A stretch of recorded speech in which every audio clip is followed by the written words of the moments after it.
நீலகிரி மாவட்டம் குன்னூர் பெரிய பிக்கட்டி பகுதியில் அமைந்துள்ள ஸ்ரீ அகண்ட சச்சிதானந்த சத்குருநாத மகாமுனிவர் ஸ்ரீ சத்குருநாதரின் 83ஆம் ஆண்டு குரு பூஜை விழா சிறப்பாக நடைபெற்றது.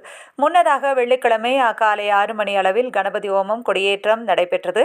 சனிக்கிழமை காலை கணபதி ஆராதனை, பந்தக்கால் வைத்தல், ஸ்ரீ சர்க்குரு ஆராதனை மற்றும் அர்ச்சனை மாலை 6 மணிக்கு விளக்கு பூஜையுடன் நடைபெற்றது. மார்ச் 1 ஞாயிற்றுக்கிழமை காலை 7 மணி முதல் ஸ்ரீ கணபதி அபிஷேகம், ஆராதனை மற்றும் அர்ச்சனை, 10 மணி முதல் பஜனை, 12 மணி முதல் 1 மணி வரை அருளுரை, 1 மணி முதல் 1:30 மணி வரை ஸ்ரீ சத்குருநாத மகாமுனிவரின் கும்ப கலசத்துடன் ஊர்வலம், 1:30 மணி அளவில் அன்னதானத்துடன் மாலை 5 மணி அளவில் மங்கள ஆரத்தியுடன் விழா இனிதே நிறைவடைந்தது.